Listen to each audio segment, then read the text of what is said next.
নিখিলবঙ্গ মেধা অন্বেষণ তার class 5-এর set 5 আজকে আমরা করছি। 1 নম্বর প্রশ্ন কি বলছে? প্রথম প্রশ্ন বলছে এক সংখ্যাটি মৌলিক সংখ্যা, যৌগিক সংখ্যা, মৌলিকও নয় যৌগিকও নয়, ওপরের সবকটি। এক সংখ্যাটি এক হচ্ছে মৌলিক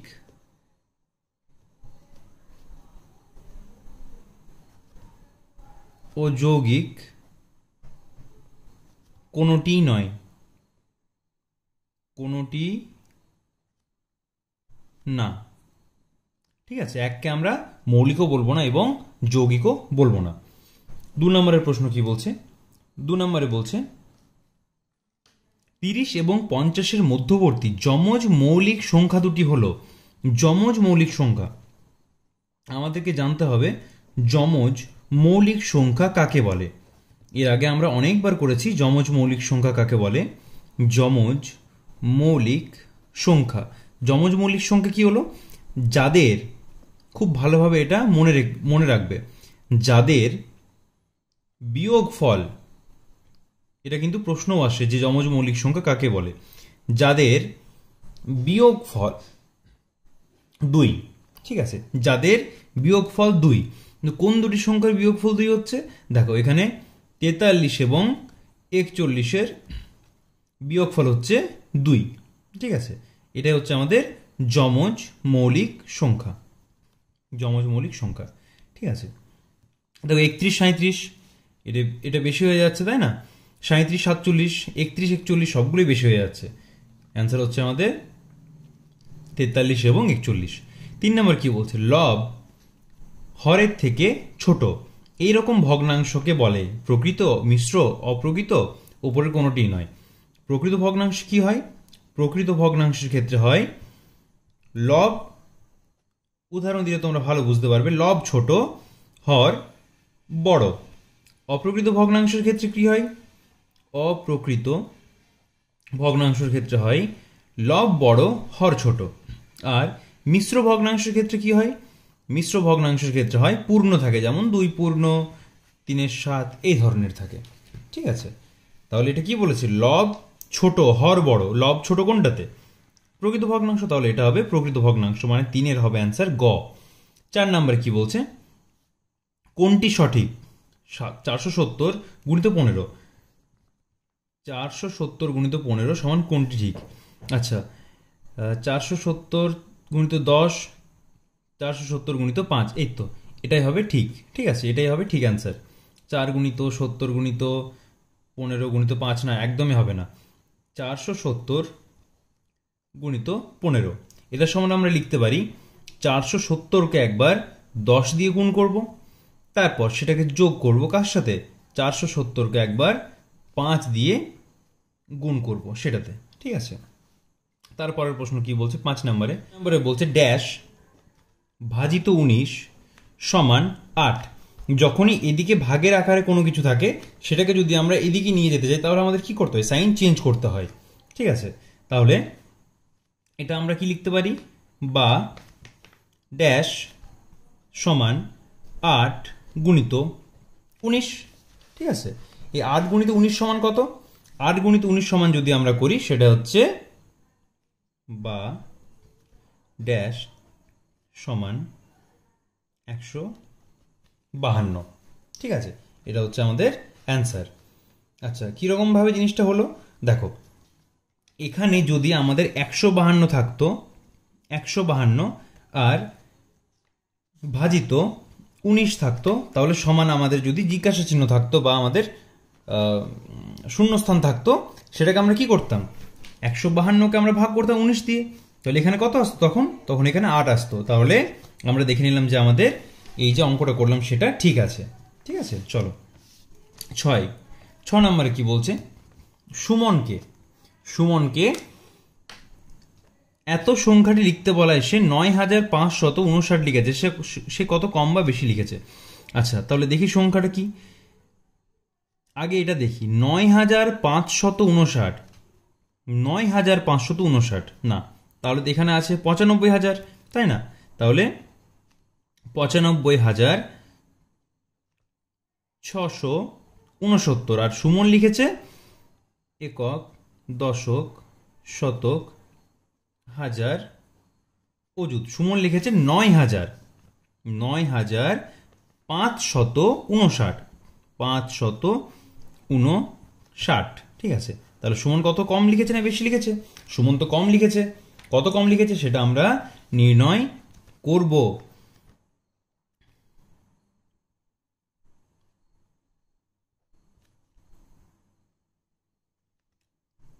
ছিয়াশি কম লিখেছে। ঠিক আছে, কত নম্বর অপশন আছে এটা?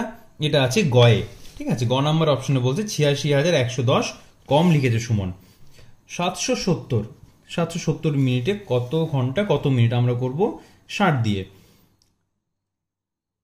৬০ কে ৬০, ৭ ১ ০, ৩ তো হচ্ছে না, তাহলে ২ করতে হবে আমাদেরকে। ২ এ ১২০, ০ ৫০, তাহলে ১২ ঘন্টা আর ৫০ মিনিট।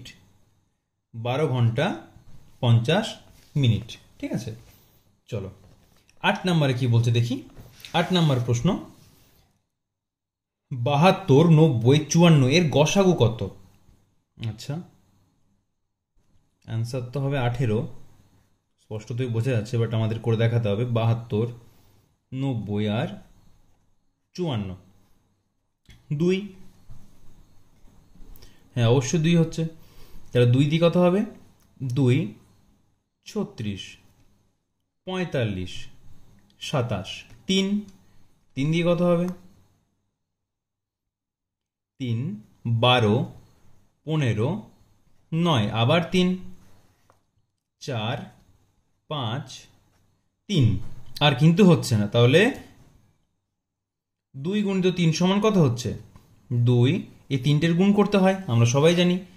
২ গুণিত ৩ গুণিত ৩, ৩ ৬ ১৮, ১৮ হচ্ছে আমাদের গসাগু। ঠিক আছে, ১৮ হচ্ছে আমাদের গসাগু। ৯ নম্বরে কি বলছে? ৯০, ৬০ এবং ২০ এর লসাগু কত? ৯০, ৬০ এবং ২০ এর লসাগু কত? চলো দেখা যাক লসাগু কত হচ্ছে। সম্ভবত ১৮০ হবে। ৯০, ৬০ আর ২০। প্রথমে আমরা ১০ দিয়ে করে নিতে পারি, কারণ সবগুলোর শূন্য আছে। ঠিক আছে, একবার ২ একবার ৫ হলে সেটা আমাদের চলে আসবে। তাহলে ৯, ৬ আর ২। ঠিক আছে, আবার আমরা কত দিয়ে করব? ৩ দিয়ে করব। তাহলে ৩ ২ ২, আবার ২ দিয়ে করছি। ৩ ১ ১, আবার ৩ দিয়ে করছি। ১ ১ ১, আমাদের এটা চলে এসেছে। তাহলে ১০ গুণিত ৩ গুণিত ২ গুণিত ৩, ১০ গুণিত ৩ গুণিত ২ গুণিত ৩, তাহলে ৩ ২ ৬, ৬ ৩ ১৮, ১৮ 10 ১৮০। এটা হচ্ছে আমাদের অ্যান্সার। ঠিক আছে, ১০ নম্বরে কি বলছে? ১০ নম্বর, আচ্ছা ১০ নম্বরটা আমরা বইয়ে করবো না, খাতা সরি ১০ নম্বরটা আমরা খাতায় করবো না, এই যে পিডিএফ আছে, পিডিএফ এর মধ্যে আমরা সেটাকে চিহ্নিত করে দেব। ঠিক আছে, তাহলে কত হচ্ছে এটা দেখি।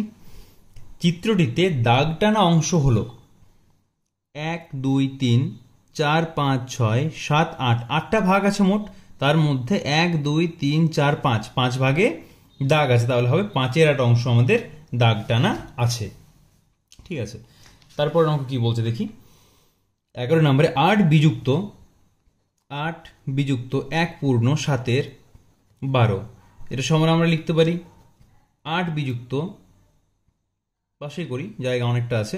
৮ বিযুক্ত ১২, এটা হয় গুণ, এটা হয় যোগ। ১২কে ১২ আর সাথে হচ্ছে ১৯/১২ সমান ১২ লসাগু। ৮-এর নিচে কিছু নেই মানে ১ আছে, তাহলে ১ ১২ ১২, ১২ ৮ ৯৬ বিযুক্ত ১২ ১ ১২, ১ ১৯ ১৯। ঠিক আছে, এটা কত হচ্ছে?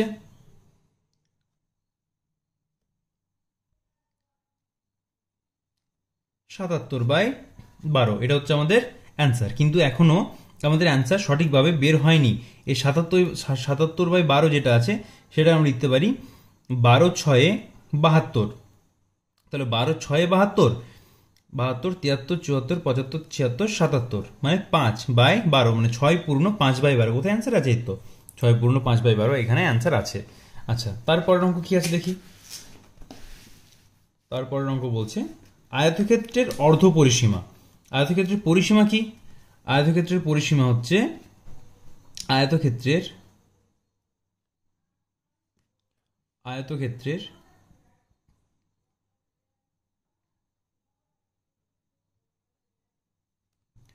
পরিসীমা, আয়তক্ষেত্রের পরিসীমা সূত্র। এই সূত্রগুলো কিন্তু সবাইকে মনে রাখতে হবে। সবাই যদি সূত্র না মনে রাখো তাহলে কিন্তু অঙ্ক করা খুব মুশকিল হয়ে যাবে। আয়তক্ষেত্রের পরিসীমা কি হচ্ছে? আয়তক্ষেত্রের পরিসীমা হচ্ছে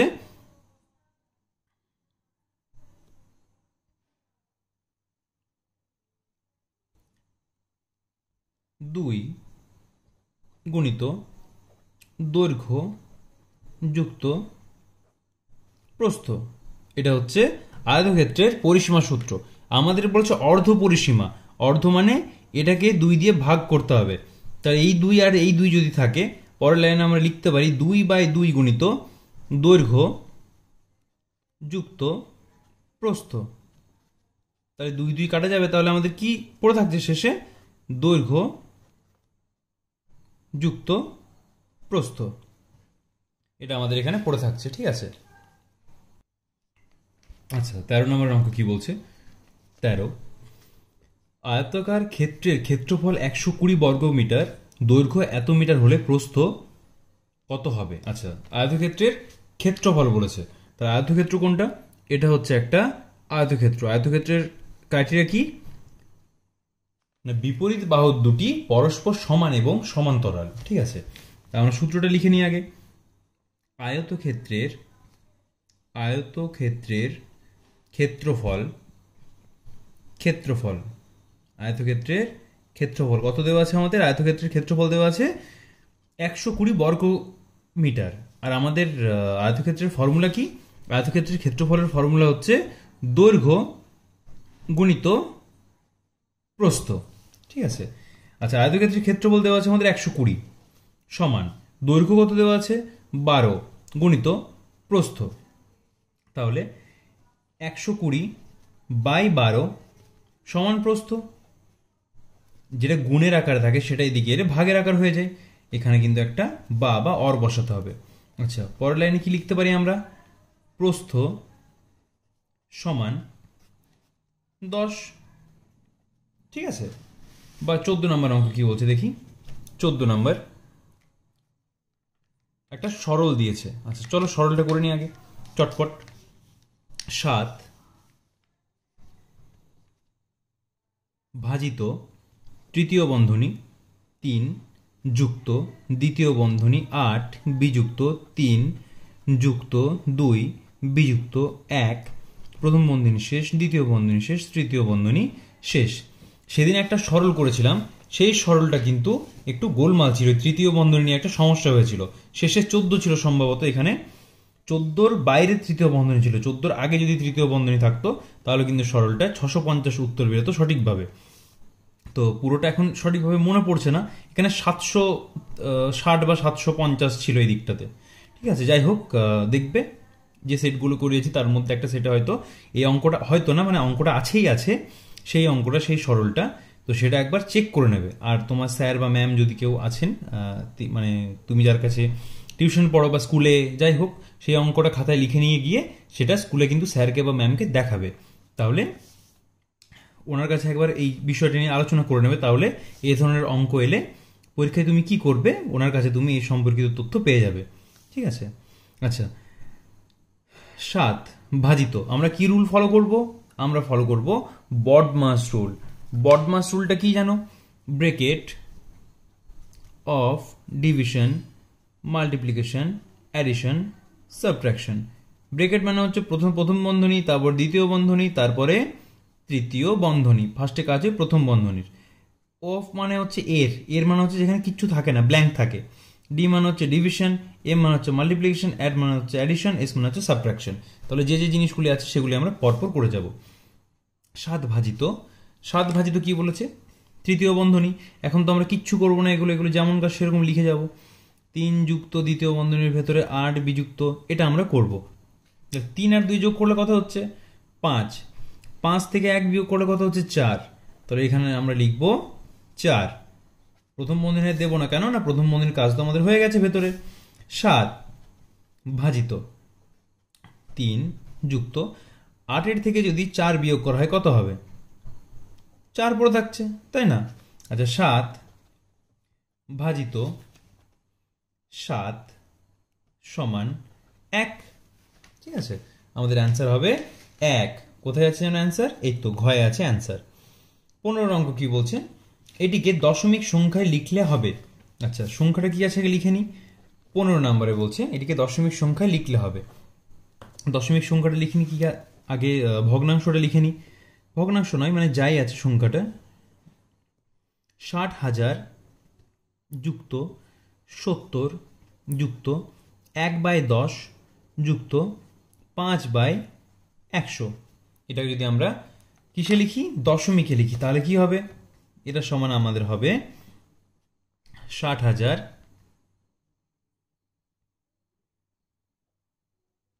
70.15।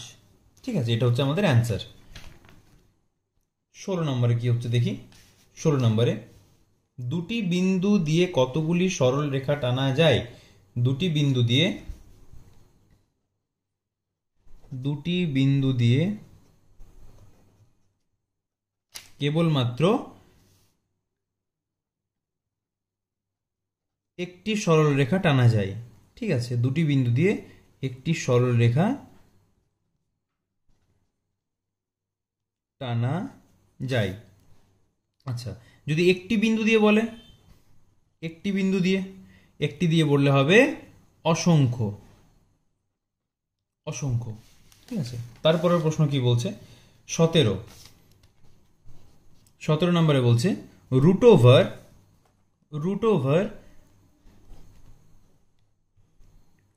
3 স্কয়ার যুক্ত 4 স্কয়ার সমান।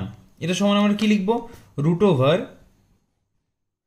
3 স্কয়ার মানে কত হচ্ছে, 3 স্কয়ার মানে হচ্ছে 3 3 9, 4 স্কয়ার মানে কত হচ্ছে 4 4 16। এটা সমান কত হচ্ছে রুট ওভার, এটা সমান হচ্ছে রুট ওভার 25। রুট 25 মানে হচ্ছে রুট ওভার 5 গুণিত 5 সমান দুটো থাকলে আমরা একটা কিন্তু অনায়াসে সেখান থেকে বের করে নিতে পারি। ঠিক আছে, তাহলে হচ্ছে আমাদের রুট 5 গুণিত 5 সমান হচ্ছে 5। ঠিক আছে, 18 নম্বর কি বলছে দেখি। 18 নম্বর, এত ডিগ্রিটা এখানে বাদ চলে গেছে। ঠিক আছে, 200 এত ডিগ্রি কোণটি হলো, এটা হচ্ছে আচ্ছা সূক্ষ্মকোণ হয় 0 ডিগ্রির থেকে বড়, থিটা দিয়ে আমরা ডিনোট করি কোণকে। ঠিক আছে, আচ্ছা পুরো বিষয়টা আমি তোমাদের একবার লিখে দিই, তাহলে তোমাদের বুঝতে সুবিধা হয়ে যাবে। কিন্তু 90 ডিগ্রি থেকে হচ্ছে ছোট। আচ্ছা, তাহলে সমকোণটা কি, সমকোণ হচ্ছে 90 ডিগ্রি সমান, থিটা সমান 90 ডিগ্রি। ঠিক আছে, আচ্ছা তারপরে হচ্ছে স্থূলকোণ। স্থূলকোণটা কি জিনিস, স্থূলকোণ কি জিনিস, স্থূলকোণ হচ্ছে 90 ডিগ্রি থেকে বড় থিটা কিন্তু 180 ডিগ্রি থেকে ছোট। তাহলে সরল কোণ কি জিনিস, সরল কোণ মানে হচ্ছে একদম সরল, 180 ডিগ্রির সমান হচ্ছে থিটা। ঠিক আছে, থিটা হচ্ছে 180 ডিগ্রি সমান। দেখো এখানে আমরা সূক্ষ্মকোণ পেয়ে গেছি, সমকোণ পেয়ে গেছি, স্থূলকোণ পেয়ে গেছি। তাহলে প্রবৃদ্ধ কোণ কি হবে, প্রবৃদ্ধ কোণ হবে 180 ডিগ্রির থেকে বড় থিটা কিন্তু 360 ডিগ্রির থেকে কম। এটা হচ্ছে আমাদের প্রবৃদ্ধ কোণ। বুঝতে পেরে গেছো আশা করি, তাহলে এই কনসেপ্টটা ক্লিয়ার রাখবে। 19 নম্বর কি বলছে দেখি। 19 বলছে 5AB 25CD 125 EF। তাহলে এখানে পরের অংশটিতে কি হবে, দেখো সুন্দর দিয়েছে কিরকম, আচ্ছা 5 5 AB, তাহলে 5 স্কোয়ার হচ্ছে 5 গুণিত 5 কত হচ্ছে, 5 গুণিত 5 হচ্ছে 25, তাহলে 25 CD, এবির পর কত হয় CD, ABCD, তাহলে তারপরটা হচ্ছে EF, তারপরটা হচ্ছে EF কি হচ্ছে, তাহলে আগের আমরা কি লিখবো EF এর আগে, তাহলে 5 গুণিত 25 কত হচ্ছে, 5 25 5 125, ঠিক আছে। 125 5 আমরা কত লিখবো, 125কে যদি 5 দিয়ে গুণ করা হয় তাহলে সেটা কত হচ্ছে, 625 হচ্ছে, তাহলে 625 ABCDEFGH, এটা হচ্ছে আমাদের অ্যান্সার, ঠিক আছে, এটা হচ্ছে আমাদের অ্যান্সার। এগুলো কিন্তু তোমাদের খুব ভালোভাবে করতে হবে। আচ্ছা 20 নম্বরে কি বলছে দেখি, 20 নম্বরে বলছে এই চিত্রটিতে আছে দুটি রশ্মি ও দুটি ছেদবিন্দু না, একটি রশ্মি একটি ছেদবিন্দু না, দুটি রশ্মি একটি ছেদবিন্দু, একদম ঠিক। এই তো এটা হচ্ছে, এটা যদি থাকে এরকম তাহলে হচ্ছে এটা রশ্মি, ঠিক আছে, এরকম যদি থাকে তাহলে হচ্ছে ওটা রেখাংশ,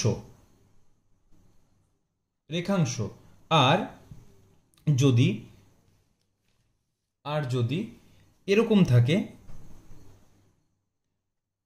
এটা হচ্ছে রেখা, সরল রেখা, ঠিক আছে। চলো তাহলে আজকে আমাদের কত নম্বর সেট হলো, আজকে আমাদের সেট 5 কমপ্লিট হয়ে গেল। বাকি আরো যে 3টি সেট আছে ওগুলো আমি তোমাদের কালকে করিয়ে দেবো, মানে কাল পরশু তরশু এইভাবে পরের দিন করিয়ে দেবো, প্রতিদিন একটা করে, আর বাকি যে অঙ্কগুলো আছে সেগুলো তোমরা প্র্যাকটিস করো।